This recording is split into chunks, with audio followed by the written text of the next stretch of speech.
Les saludamos desde la ciudad de Tijuana, Baja California, México, la Iglesia Sublime Gracia. Eh, Estamos en una circunstancia de baja temperatura en Tijuana y parte del sur de California, pero estamos transmitiendo por esta vía a los santos, a los fieles, a todos los que quieren conectarse de esta manera. Bien, eh, hace una semana empezamos un estudio que tiene que ver con los dones o regalos que Dios ha dado. Hay un regalo, diríamos, específico y especial que Dios ha dado a la humanidad. Y de ahí se derivan un conjunto de regalos o dones que Dios ha dado a la iglesia de Jesucristo. Primeramente, el gran regalo que Dios ha dado a la humanidad lo encontramos en Juan capítulo 3, verso 16. Alguien tituló este versículo como el versículo más grande de toda la Biblia. Juan 3:16 es el texto que se ha traducido a más idiomas, lenguas, dialectos que cualquier otro texto. No hay un texto que supere el récord de Juan 3:16. En algunas competencias deportivas, algunos cristianos audaces cuelgan sobre su pecho y sobre su espalda Juan 3:16. Mucha gente se preguntará, ¿qué es Juan 3:16? Bueno, pues es el pasaje más grandilocuente de toda la escritura, el más grandilocuente de toda la Biblia.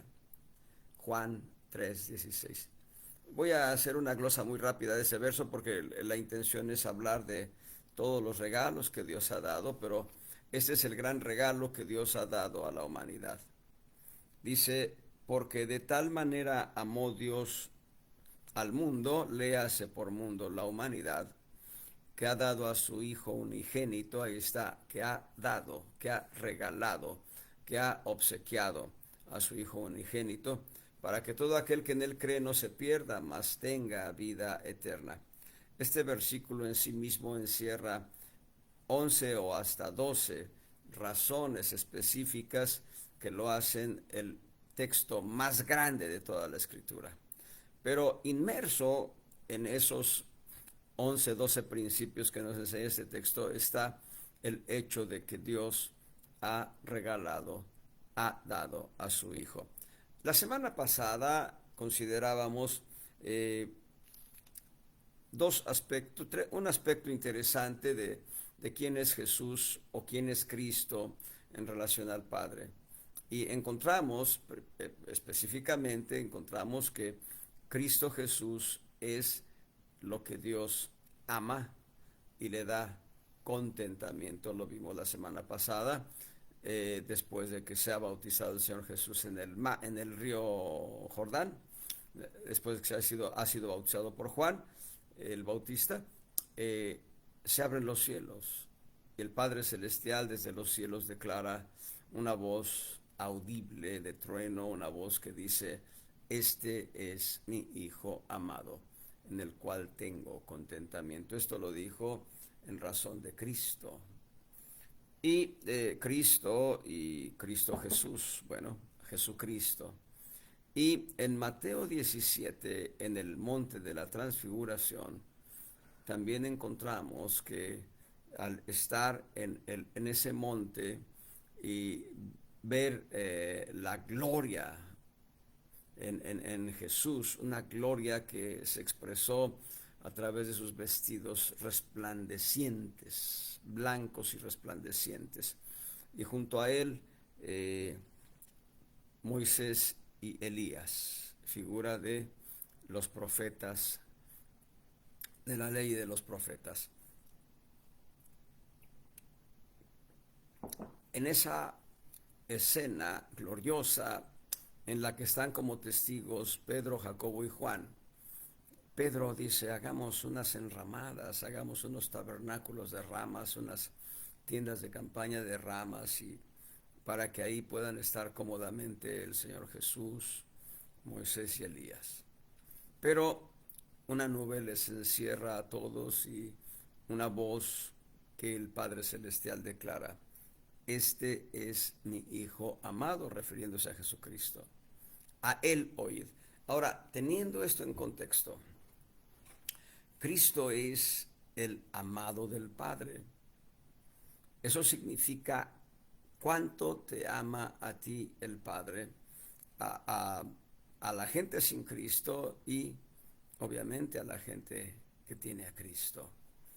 Y primeramente podemos decir que Dios nos ama tanto como ama a Jesucristo. Y eso es trascendental y glorioso. Bueno, pensemos que se hace una colecta para ayudar a la gente pobre y necesitada en Tijuana y se pide el apoyo, pensemos, de ropa. ¿Qué es lo que llevas tú? Bueno, pues llevas ropa vieja, ropa usada. No llevas tu abrigo, el abrigo que te gusta. No llevas el suéter que acabas de comprar. No llevas la chamarra que acabas de comprar para el invierno, sino llevas ropa usada. Eso marca un contraste entre el corazón del hombre y el corazón de Dios. O puedes decir, bueno, yo voy a dar $10,000. Es probable que tú puedas dar $10,000, pero porque tu fortuna es de cientos de miles de dólares o de millones de dólares. Das de lo que te sobra.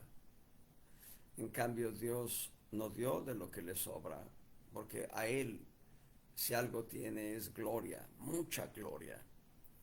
Dios no dio un planeta, no dio una estrella, no dio una galaxia, no dio una constelación de galaxias. No, Dios dio lo que más amaba, por ti, por mí.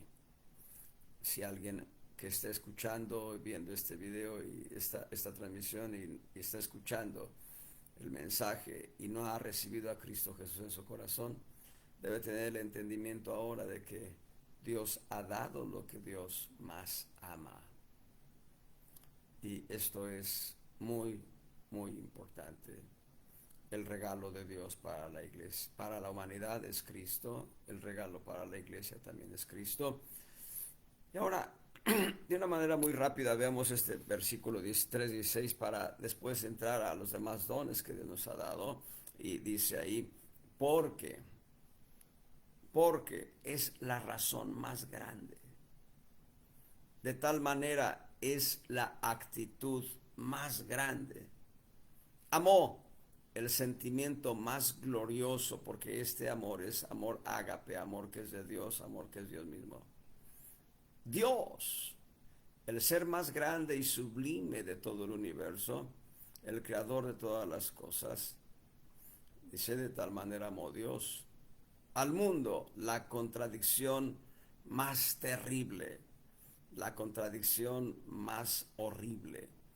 La humanidad se cierne en guerras, en mezquindades, en egoísmos, y esa humanidad quiere ser alcanzada por Dios. Más bien, esa humanidad que está abandonada en sus delitos y pecados, Dios quiere alcanzarla. De tal manera amó Dios al mundo, a la humanidad, que dio. Y ahí está el regalo más grande, a su Hijo unigénito. Esta es la posición más grande. Dije que Dios es el ser más grande de todo el universo, pero ser hijo de Dios es la posición más grande y sublime a la que puede aspirar cualquier ser humano: ser hijo de Dios. Envió a su Hijo unigénito para que todo aquel, este es el alcance más grande. En la actualidad, hoy en día puedo decir, habemos millones de creyentes en todo el mundo. Millones en todo el mundo. Todo aquel que en Él cree. Creer es la acción más preciosa y profunda del corazón del hombre para ser alcanzado por Dios. Todo aquel que en Él cree no se pierda. Y esto nos habla del destino más terrible al cual poca gente sabe. o más bien el destino más terrible, pues el infierno, el Hades, el lugar de tormento, la Gehenna, Seol, sino que tenga, y eso es lo que viene del regalo de Cristo, que recibamos. Número 12, vida eterna. Vida eterna es estar en la gloria de Dios por la eternidad, el pasaje más glorioso. Vayamos pues entonces a encontrar cuáles otros regalos nos ha dado Dios. De hecho ya hemos hablado de ello. El Espíritu Santo. El Espíritu Santo es dado a la iglesia, ya no es dado a la humanidad.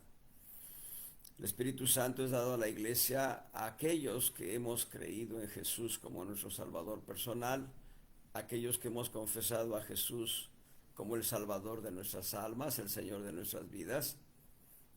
Podemos recibir el Espíritu Santo y recibir el sello del Espíritu Santo es recibir la señal de que somos hijos de Dios.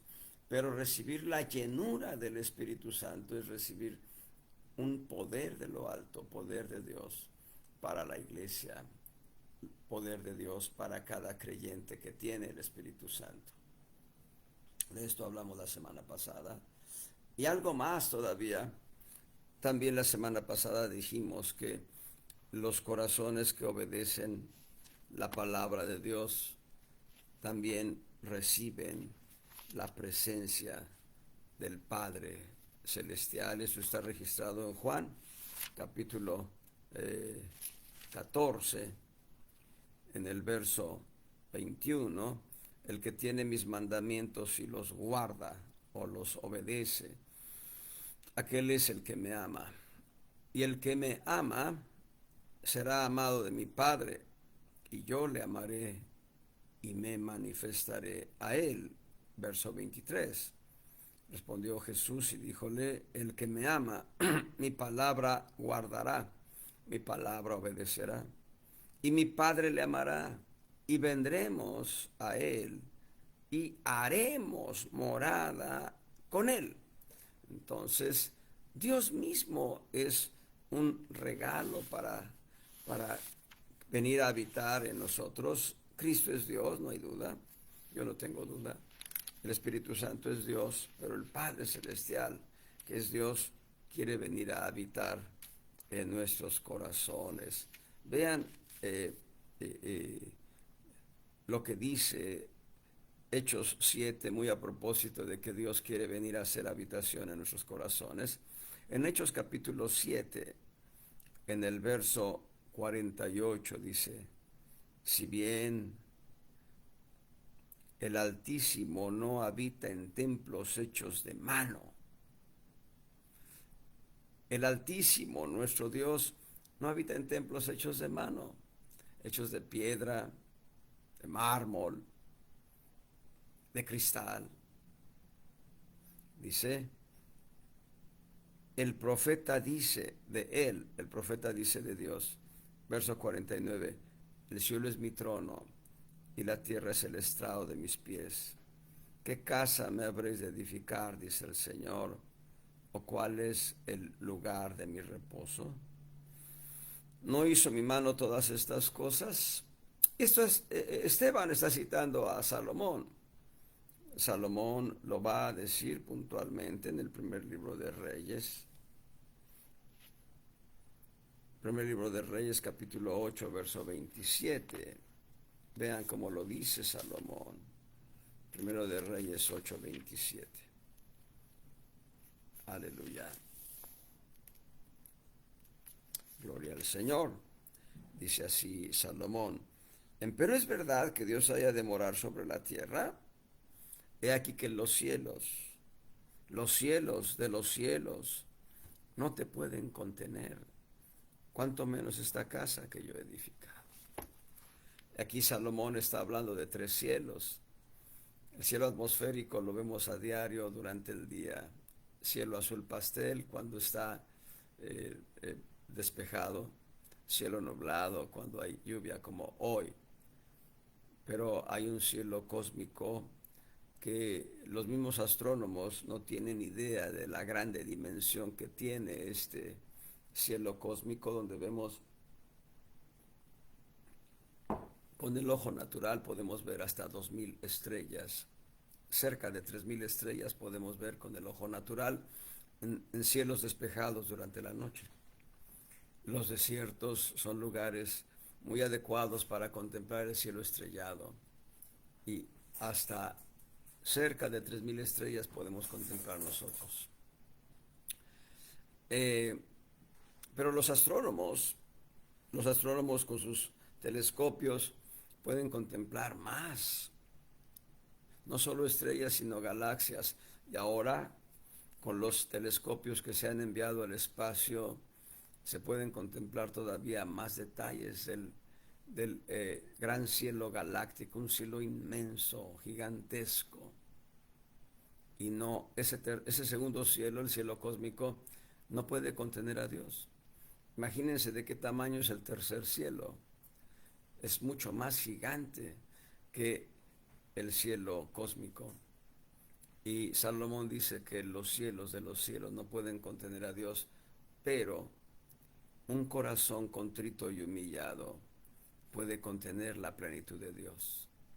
No es que Dios se haga pequeño, sino que su grandeza, la grandeza del glorioso Dios en el que creemos, el creador de todas las cosas, Elohim, Adonai, el Shaddai, el Elión, el Olam, todos estos nombres que hablan de su naturaleza, esa plenitud viene a llenar nuestros corazones. Gloria al Señor. Y eso es un regalo de Dios. Es un regalo de gracia, de misericordia. Muy bien, ¿qué más regalos nos ha dado Dios? Bueno, ya vimos la semana pasada, Dios nos ha dado gracia y nos ha dado misericordia. ¿Qué es la gracia?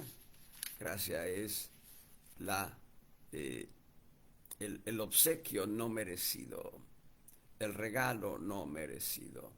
Bien, voy a decirlo de esta manera para ilustrarlo de una manera rápida y pronta. Yo abofeteé a Cristo, yo escupí a Dios, yo con mis blasfemias hablé basura cuando era un hombre impío, cuando mi conducta era de un hombre impío. Y Dios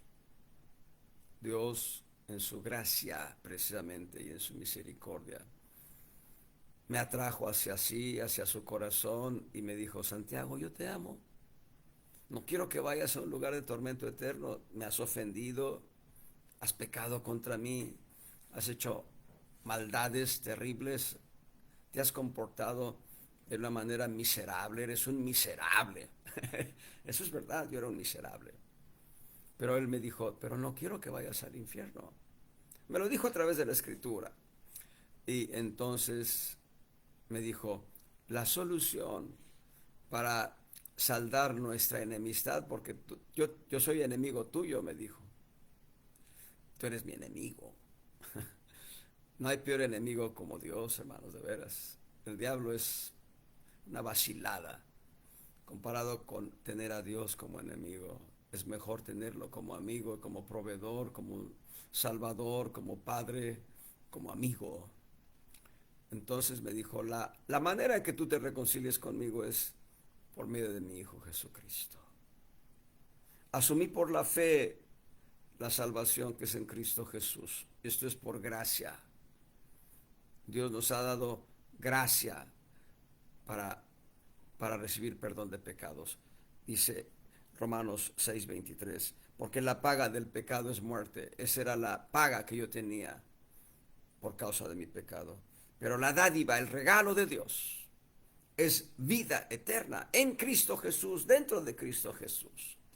En Romanos 3:23, solo es un repaso, ahorita vamos a entrar un poco más al tema. Romanos 3:23, por cuanto todos pecaron, dentro de todos estoy yo. Y están destituidos de la gloria de Dios. Verso 24, siendo justificados gratuitamente por su gracia, por la redención que es en Cristo Jesús. Por su gracia somos justificados.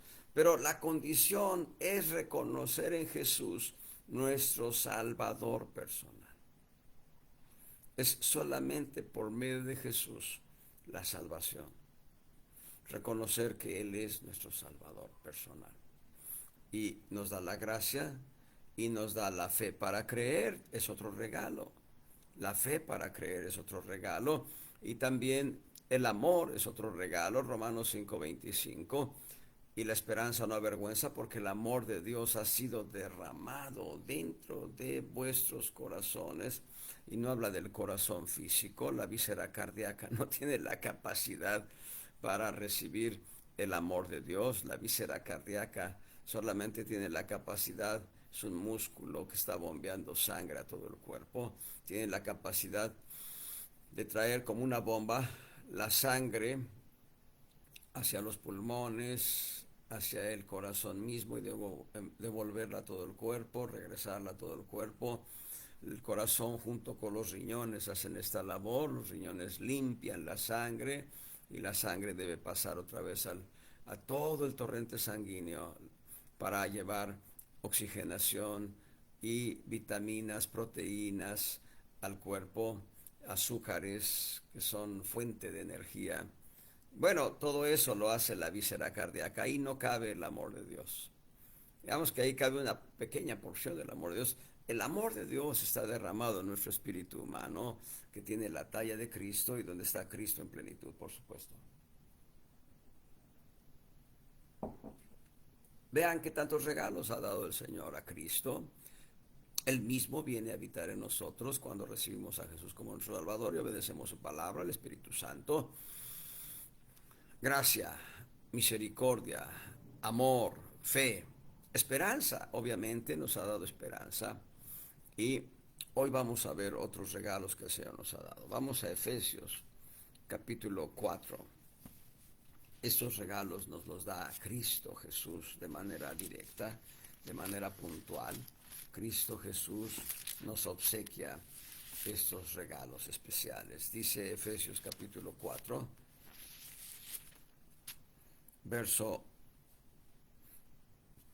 voy a leer del verso 8 hasta el 11. Y dice, por lo cual dice, subiendo a lo alto llevó cautiva la cautividad y dio dones a los hombres. Y que subió que es, sino que también había descendido primero a las partes más bajas de la tierra. El que descendió, el mismo es el que también subió sobre todos los cielos para cumplir todas las cosas. Verso 11. Y él mismo, todo este texto, todo el contexto está hablando de Cristo. El verso 7 habla de Cristo, pero a cada uno de nosotros les da la gracia. Ahí está la gracia como un regalo, conforme a la medida del don de Cristo. Y es Cristo el que nos ha dado, verso 11, apóstoles, profetas, evangelistas, pastores y maestros o doctores de la palabra de Dios. Nos ha dado 5 ministerios que han sido en algunas asambleas menospreciados. Otros ministerios de estos 5, algunos de ellos han sido menospreciados en otro tipo de asambleas. Y el colmo es que en algunas asambleas, como no entienden cómo es la función, no el título, sino la función de cada ministerio, bueno, pues han inventado también títulos que no corresponden a la función. Yo diría que cuando leemos este texto que nos habla de apóstoles, profetas, evangelistas, pastores y maestros, debiéramos entender cuál es la función de cada uno de ellos para saber si realmente los tenemos ya en operación en nuestra asamblea local, en nuestra iglesia local, o no están funcionando porque no los conocemos. Y en algunas iglesias no se conocen a estos ministerios porque no los quieren. Pero el apóstol, de manera muy rápida voy a decirles algunas funciones. El apóstol fundamenta las iglesias. El apóstol hace una labor muy interesante porque fundamenta las iglesias, pone los fundamentos. El fundamento es Cristo, no hay otro fundamento que pueda ponerse, el cual es Jesucristo. Y el apóstol fundamenta a las iglesias. El apóstol pone el cimiento sólido sobre el cual las iglesias deben crecer, las iglesias locales. El apóstol tiene una pasión por ver el nacimiento y crecimiento de las iglesias locales. Es el corazón del apóstol. El profeta marca directivas para las iglesias locales, para la iglesia universal, para las iglesias locales. El profeta va a dar palabras predictivas, creativas, va a dar palabras predictivas. Nuevamente, el profeta va a dar palabras predictivas, directivas y creativas. El profeta va a dar dirección a las iglesias locales. Diríamos también que el profeta debe hablar palabras que edifiquen, exhorten y consuelen. De hecho, uno de los ministerios, una de las funciones, una de las funciones de un profeta es consolar, sobre todo a las iglesias que sufren persecución, intolerancia, que sufren daño continuo. No estoy hablando de títulos, estoy hablando de funciones. Porque mi nombre es Santiago, podría decir, yo soy el apóstol Santiago y mandar imprimir tarjetas. Si yo no fundamento iglesias, ¿cómo voy a ser un apóstol? Eso es un absurdo. O yo soy el profeta Jacobo y con mis tarjetas de presentación llego a las iglesias, el profeta Jacobo. Pero si yo no doy palabra predictiva, directiva o creativa, no soy profeta. Si lo que yo hablo no edifica, consuela ni exhorta, no estoy en la línea del profeta. Entonces, no estoy hablando de títulos, estoy hablando de funciones ministeriales. Eso hace el profeta. ¿Y qué hace el evangelista? El evangelista tiene una pasión profunda por las almas perdidas. Había un evangelista, yo lo conocí, lo escuché predicar varias veces. Ray Jennings ya partió a la presencia de Dios. Él decía, almas, almas, almas, almas. Tengo hambre y sed de almas. Y él era un evangelista. Él evangelizaba. Él estuvo en diferentes lugares. Estuvo en India. Me parece que también estuvo en Japón, entre algunos lugares. Estuvo en México. Ray Jennings era norteamericano. Estuvo en muchos lugares evangelizando, haciendo labor evangelística. La función del evangelista es, estando equipado de dones espirituales, hablar a las almas perdidas y traerlos en dirección al corazón de Cristo. La función del evangelista. El pastor que yo tuve en México era un evangelista por vocación, por función. Él funcionaba como evangelista y él decía esto: mi púlpito son las 4 esquinas de la calle. Y él lo hacía. Él iba a las calles, vamos de manera rápida y puntual, en el evento, aquella tragedia de San Juan Ixcuatepec, en el municipio de Tlalnepantla, Estado de México, conocido como San Juanico. Aquella gran tragedia donde explotaron 2 grandes esferas contenedoras de gas, otra más quedó como un soplete y por la presión del gas era un soplete, era una flama que apuntaba hacia el cielo en fuego continuo. Aquella explosión que se formó un hongo como si fuera una bomba la que hubiese explotado, porque yo estuve ahí cerca del evento. Yo vivía cerca, a unos pocos kilómetros de ese lugar. En ese lugar de tragedia donde muchas personas murieron y quedaron petrificadas por la falta de oxígeno y por la ausencia de humedad, y sus cuerpos quedaron petrificados porque el calor les quitó toda la humedad. En ese lugar entró este hermano, el pastor que yo tuve en México, el hermano Nicolás, entró a evangelizar a las almas que aún sobrevivieron al holocausto de esa explosión. Evangelizó y entre las almas que evangelizó, evangelizó a alguien que vino a ser un pastor después y fundó una iglesia. Un año después, porque eso fue en 1984, noviembre de 1984, un año después, en septiembre de 1985, tembló la Ciudad de México con un terremoto, un temblor bastante severo. Parte de la ciudad cayó a piso. Yo estuve caminando ese día del temblor, me levanté tarde un poco, había pasado el temblor mientras yo estaba eh, levantándome de la cama. Mamá me avisó, está temblando.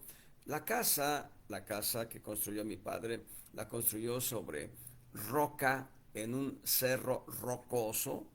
Por tanto, esa casa no sintió estragos. Entonces yo tenía una entrevista de trabajo ese día, 19 de septiembre. Yo tenía una entrevista de trabajo, así que me bañé, desayuné, me vestí, llegué a la estación del metro Indios Verdes. El metro no estaba funcionando. Yo no alcanzaba a comprender la magnitud del terremoto. Crucé caminando a pie. Varios kilómetros los crucé a pie. Me di cuenta de la tragedia. Vi muchos edificios dañados, caídos, cuarteados, vacíos ya, porque la gente había salido, hoteles. Pero ese no es el punto. El punto es que el pastor del que les hablo, que tenía una función propiamente de evangelista, se fue a las calles. Se fue a San Camilito, se fue a Garibaldi, se fue a muchos lugares a evangelizar, porque su ministerio y su función era las cuatro esquinas de la calle. Estuvo en la zona rosa, estuvo en muchos lugares predicando el evangelio.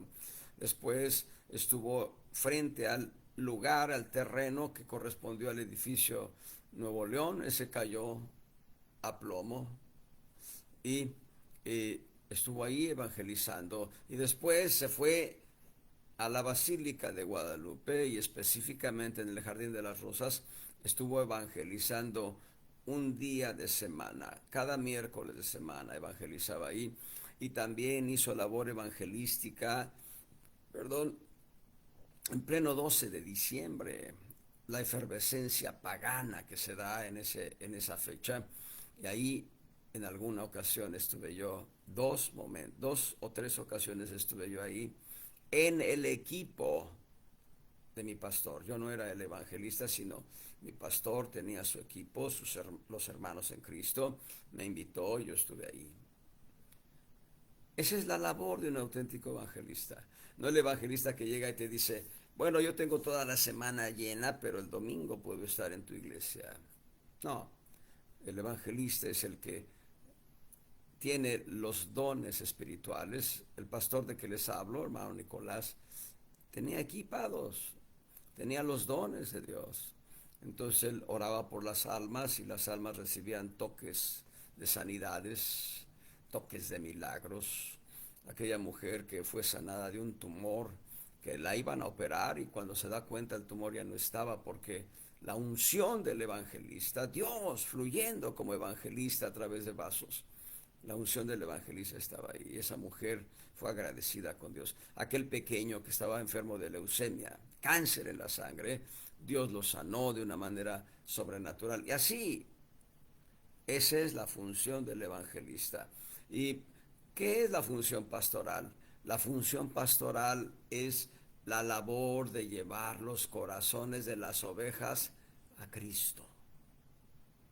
Que el corazón de las ovejas palpite de amor por el amor de Cristo. No que vengan las ovejas a tener en el pastor una idolatría. Y como mi pastor no hay otro. No, cuidado. Somos seres humanos. Y los seres humanos somos falibles. Fallamos de muchas maneras. Cristo no falla.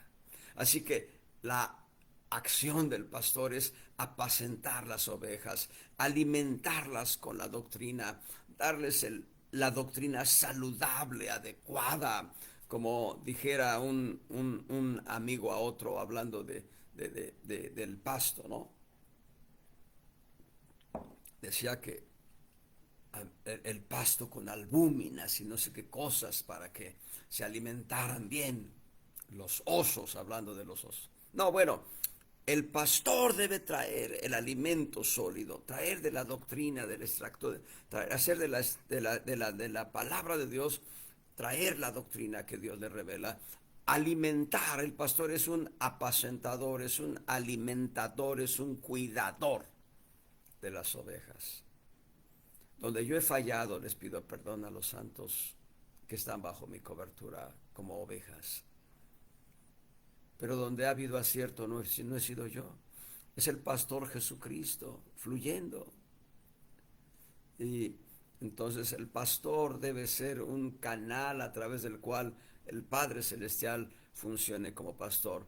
Jehová es mi pastor, Salmo 23:1. El Espíritu Santo funcione como pastor en Isaías 63. El Espíritu de Jehová los pastoreó. El pastor debe ser un vaso a través del cual Cristo Jesús funcione como pastor. Yo soy el buen pastor, Juan 10. Yo soy el buen pastor su vida da por las ovejas. Yo soy el buen pastor y conozco mis ovejas y mis ovejas me conocen. No es el vaso el que debe atraer la atención de las ovejas, sino el vaso de barro en el cual fluye el pastorado debe llevar la atención de las ovejas hacia Cristo. Esa es la razón del pastorado: apacentar, alimentar, cuidar, pero llevar sus corazones hacia Cristo. Que la pasión de las ovejas sea por Cristo. Que el entusiasmo de las ovejas sea por Cristo. Vean las funciones, no estoy hablando de títulos. Y número 5, el maestro. El maestro es el que se encarga de leer la escritura con detenimiento y encontrar tantos detalles que hacen... voy a poner un ejemplo muy rápido porque debo avanzar todavía en cuanto a otros regalos que Dios nos ha dado. Pero el maestro es semejante al chef. Al chef, no de una cocina económica, que en las cocinas económicas se come rico, ¿eh? Y la sazón de las abuelas en México es una delicia. Hablo de un chef profesional que hace de una tortilla de huevo un plato excepcional. Hablo de un chef que en un momento dado llega a preparar con tal detalle algo que puede ser tan sencillo como frijoles. Obviamente, un chef prepara banquetes. Eso es lo que hace el maestro. El maestro llega al gusto de las ovejas, trayendo el alimento perfectamente delineado, poniendo en el plato no solo el plato fuerte, sino la guarnición y todos esos detalles que a veces se nos pasan a nosotros. Vamos a comer un taco de asado, pues ahí está, echamos la carne al asador, la cortamos, la picamos, tortilla, salsa y vámonos a jugar. No, el chef le pone un mundo de detalles que hace de aquel taco una excelencia culinaria. Bueno, eso es lo que hace el chef. Bueno, el maestro en la iglesia debe hacer eso. Poner en tu plato, poner en tu mesa, no en tu plato, poner en tu mesa una entrada agradable de doctrina, poner en tu plato, el plato grande, un plato fuerte de doctrina y todavía agregar una porción adicional como postre. El maestro debe ser un conocedor de la doctrina apostólica y profética para hacerla platos atractivos. El maestro debe llevar, escuchen bien, el maestro debe llevar el intelecto de las ovejas hacia Cristo. Eso es lo que debe hacer el maestro. Como pueden ver, no hablé de títulos, hablé de funciones. Y estos 5 regalos han sido dados a la iglesia. Perdón, a toda la iglesia universal. Perdón. Y si los tienes, aprécialos. En la iglesia local Sublime Gracia, por gracia de Dios, hemos visto pasar apóstoles. Por lo menos puedo mencionarles 4 apóstoles que han pasado por la iglesia. En la iglesia local han pasado profetas. Y por lo menos tengo 2 profetas y otros 2 que tienen vocación profética, que han pasado aquí, que han ministrado, que han edificado. En esta iglesia local me parece que nos hace falta la visita de un evangelista, de un verdadero evangelista. Por ahí hubo un hermano que decía tener vocación evangélica, entonces, evangelística, entonces, pero necesitamos más la función también del evangelista, además de los otros ministerios. Bueno, por la gracia de Dios hemos recibido la visita de pastores. Varios pastores han estado con nosotros. Ya me acordé, sí, ha venido un evangelista aquí y ha estado con nosotros en otras ocasiones, y esperemos el año próximo también, este año más bien, este año nos visite también, a mediados de año, pero también la visita de pastores, hemos tenido la función de pastores, y obviamente hay una función doctoral, una función de maestro, de enseñanza en la labor de la edificación de la iglesia. Así que por la gracia de Dios, sí tenemos la operación de los 5 ministerios en casa, en sublime gracia. Y esto es una bendición tenerlo. Muy bien, ¿qué otros dones nos ha dado el Señor? Vamos a ver en Romanos 12. En Romanos 12 vamos a ver otros dones. Esos se llaman dones vocacionales. Esto es, dones en quienes Dios ha puesto un llamamiento, pero ese llamamiento eh, requiere de ser entrenado, requiere de ser puesto a prueba.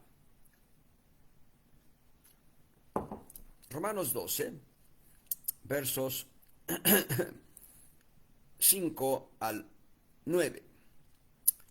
Así muchos somos un cuerpo en Cristo, mas todos miembros los unos de los otros. De manera que teniendo diferentes dones, según la gracia que nos es dada, aquí estoy leyendo Romanos 12, verso 6, y dice, si el de profecía, aquí no está hablando del don ministerial de profeta que mencioné en Efesios 4:11, sino de el don vocacional. Esto es, pensemos que Dios me llama a ser profeta. Bueno, si Dios me llama a ser profeta, tengo vocación de profeta, no soy profeta. ¿Cuándo seré profeta? Cuando Dios me confirme como profeta. Por el momento tengo vocación. Es como aquel que dice, bueno, yo quiero ser ingeniero. Tiene vocación de ingeniero. Pero luego en el camino dice, no, mejor voy a ser médico. Bueno, mejor una vocación diferente. Pero no es médico ni es ingeniero, sino hasta que, pasado todo el proceso de instrucción y de titulación, ya adquiere el rango de ingeniero o médico o arquitecto o sociólogo o lo que quiera ser. Es así en el caso de esta palabra. El que tiene llamado a ser profeta no significa que sea profeta, sino que va a pasar por un proceso de entrenamiento. Yo conozco en estos momentos, hoy, yo conozco 1, 2, 3, conozco 4 jóvenes que tienen vocación profética y 3 de ellos están en el entrenamiento para ello.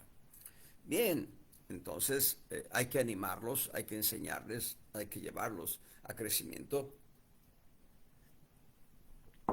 porque sirven para edificación de la iglesia. Estamos hablando del don vocacional del profeta. Luego dice en el verso, dice el de profecía, según la gracia que nos es dada, si el de profecía, úsese conforme a la medida de fe. Don de profecía. Digo, don vocacional profético. Bueno, dice verso 7. O si ministerio es servir. Eso habla de servicio. Hay por lo menos 4 diferentes ministerios después de los primeros 5. Los primeros 5 son apóstoles, profetas, evangelistas, pastores, maestros. Hay otros 4 que son ancianos, diáconos, ayudas y gobernaciones, o gobernaciones. Estos 4 ministerios son de servicio dentro de la iglesia local. ¿Y cuán importante si tienes vocación de servicio? Sirve. Y la palabra ministerio significa servicio. La palabra ministrar significa servir. La palabra ministro significa servidor. Así que si tienes vocación de servicio, ya eres un ministro, un servidor, un siervo. Dice, el que enseña en doctrina, ese es el que ha sido llamado a ser maestro. El que ha sido llamado a ser maestro. Y por supuesto, las ayudas que se dan en los grupos dominicales de iglesias para enseñar a los pequeños, a los niños, la sana doctrina. Por supuesto, también ahí entran. Luego dice, el que exhorta en exhortar, esta palabra es el que da ánimo, el que procura levantar el corazón de aquel que está desfallecido, de aquel que está alicaído. Y luego dice todavía, el que reparte, hágalo en simplicidad. Hay miembros de la iglesia a quienes Dios les ha bendecido con salarios muy buenos o con empresas y negociaciones. Y debo decirles que ellos han sido bendecidos para bendecir. Hay quienes retienen más de lo que es justo. Vendrán a pobreza, tal vez no vengan a pobreza de dinero, pero viene una pobreza espiritual, una vida de miseria, porque terminan los divorcios, y digo, más bien terminan en divorcios y bla, bla, bla, bla. No voy a hablar de eso. Simplemente el que recibe, el que reparte, hágalo, el que reparte, hágalo en simplicidad, es decir, que no se sepa quién da, pero que sí se sepa que hay bendición para el que recibe. Lo más discreto que se pueda. Aquel pastor que una ocasión llamó a un miembro de la iglesia, estoy hablando de una iglesia muy grande en la Ciudad de México, llamó a un miembro de la iglesia y le dijo, hermano, este sobre estaba para usted ahí en el gasofilacio. Y aquel varón se voltea y le dice, gracias pastor. Dice, no, no, no, no me des las gracias a mí. Dale gracias a Dios porque alguien escribió, pastor, haga el favor de entregar este sobre a tal hermano. Es decir, quien hizo la acción de dar no quería que se conociera su nombre. ¿Quién fue, pastor? No lo sé, no lo sé. Entonces aquel se fue agradecido a Dios y no a quien le dio el dinero, pero al ir agradecido con Dios le dijo, gracias Dios. Y ahí está en la escritura que hagamos acciones de gracias. Y al hacer acción de gracias le pidió, bendice al que me dio. Yo no lo conozco, tú sí lo conoces. El que reparte, hágalo en simplicidad. El que preside, los que dirigimos la alabanza, a veces me toca a mí dirigir la alabanza, lo hagamos con solicitud. Esa palabra solicitud es con diligencia, con un corazón dispuesto. Yo quiero dirigir la alabanza todos los domingos. Ah, bueno, espera tu turno. No, no, no, yo quiero todos los domingos. Espera tu turno. Está bien, yo esperar mi turno. Oye, te toca dirigir la alabanza. No, ¿qué te pasa? No, la alabanza no me la dejen a mí. No, por favor, no. No, hermano, estoy listo. Oye, se te avisó con un mes de anticipación que tenías que dirigir la alabanza. Sí, pero se me olvidó por tantos quehaceres. De verdad tienes muchos quehaceres para olvidar que te toca alabar, dirigir la alabanza de Dios. El que preside con solicitud, con diligencia. Me gusta mucho los hermanos que dirigen la alabanza en esta iglesia local porque siempre están dispuestos a hacerlo. Un hermano me habla y me dice, hermano, tal día sé que no está quien va a dirigir la alabanza, pero yo quiero dirigir. Bueno, pues adelante, no hay más que tu diligencia es un buen recurso para saber que la alabanza tendrá éxito, porque no alabamos a los hombres, sino a Dios, al autor de la vida. Y luego dice todavía, el que hace misericordia con alegría. Híjoles, es que me bofeteó mi mejor amigo. Yo lo perdono con alegría. Me defraudó el hermano Sutano, no me pagó la deuda. Señor, deuda saldada. Si Cristo me perdonó a mí una deuda que valía la eternidad, pues ¿qué es esta deuda de 1,000 pesos o 2,000 pesos o 500 pesos, 100 pesos? Ya, deuda saldada, Señor. Eso es hacerlo con alegría. Y no andar diciendo a cada rato, no, pues es que yo le presté a fulano tal, pero no me pagó. Y no le presté, no le pagó, no me pagó, no me pagó, no pagó. Eso no habla de misericordia y menos de alegría. Bueno, aquí tienes 7 dones vocacionales para la iglesia. Gente que ha sido llamada al ministerio profético, al ministerio de enseñanza, al ministerio de servicio, al ministerio de la dirección de la alabanza, al ministerio de dar. Sí, es un ministerio dar. ¿Sí? Al ministerio de la misericordia y la solicitud, digo, perdón, y la dirección y todo eso. El que reparte con simplicidad. Y dice el verso 9, el amor sea sin fingimiento, aborreciendo lo malo, llegándonos a lo bueno. Aquí tienes 7 dones vocacionales, es decir, habrá alguien que sea llamado a ser maestro, habrá alguien que sea llamado a ser profeta, habrá alguien que será llamado a ser pastor. Por ejemplo, el que hace misericordia con alegría tiene una vocación de pastor. El que hace profecía conforme a la medida de fe tiene una vocación de profeta. El que enseña en doctrina tiene una vocación de maestro. No lo son, entran en un proceso de preparación. Por ejemplo, el rey David era un jovencito cuando fue ungido rey por Dios. Samuel fue el brazo que ungió, el brazo de Samuel, que ungió a David como rey. Había 2 reyes en Israel, 2 reyes. Y Saúl gobernaba y David empezó su entrenamiento. Y su entrenamiento fue regresar a las ovejas, su entrenamiento fue entrar al palacio del rey y tañer el arpa para el rey Saúl. Y su entrenamiento continuó cuando se casa con Mical. Y su entrenamiento continúa antes de casarse con Mical, cuando mata a Goliat. Su entrenamiento continúa. Y va y paga la dote por Mical a fin de casarse con Mical. Le fue negada a Merab. Bueno, pues ahora Mical se casa con Mical y después tiene que huir de Saúl. 2 reyes, uno gobernando y el otro huyendo. David se mantuvo huyendo muchos años de la espada de Saúl. Todos esos años que se mantuvo huyendo, que estuvo en Keila, que estuvo en Sunem, que estuvo en el desierto de Judá, que estuvo en Maón, y finalmente decide huir hacia tierra filistea, hacia Gat, tierra donde vivía Goliat. Bueno, tierra donde nació Goliat, Goliat estaba muerto. Tierra donde nació Goliat. Él estuvo huyendo de Saúl, pero todo ese tiempo fue su entrenamiento. Cuando muere Saúl, David no va y toma el trono de Saúl. Cuando muere Saúl, David dice, bueno, ha muerto Saúl, Señor, consultó a Jehová, subiré a Israel.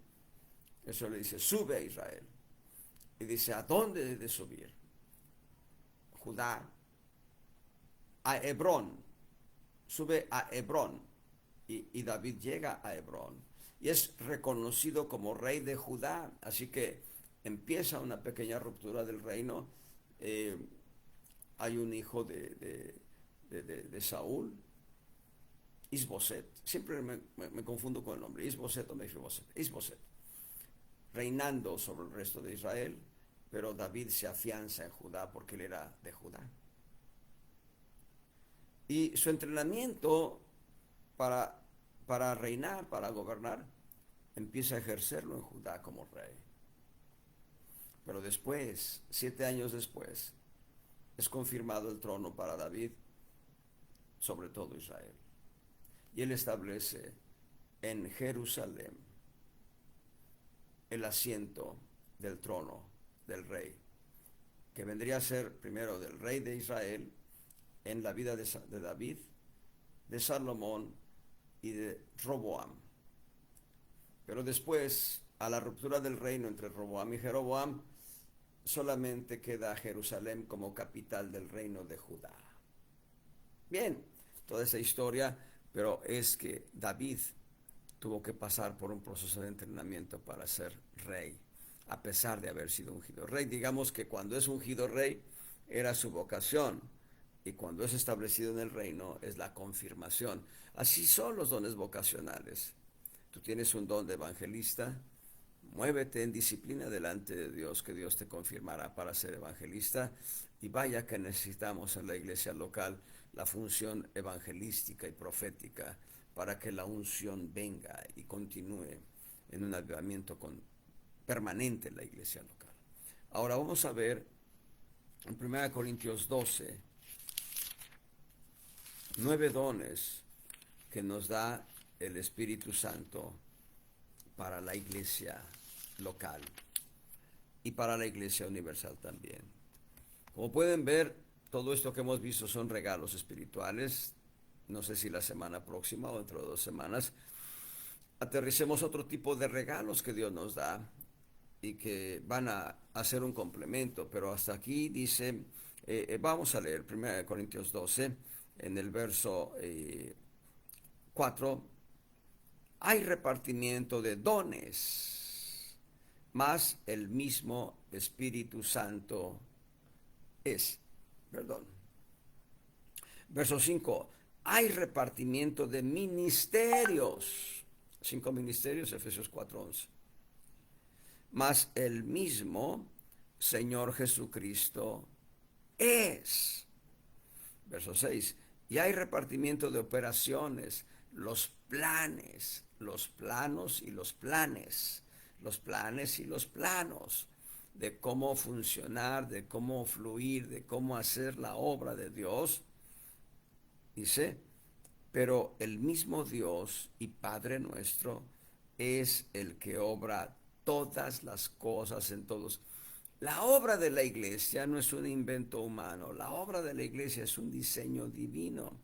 Y entonces el Padre Celestial da los planos para edificar, da los planes para hacer las cosas correctas, y Cristo da ministerios, oficios, funciones que van a levantar la iglesia, y el Espíritu Santo da herramientas. ¿Cuáles son esas herramientas?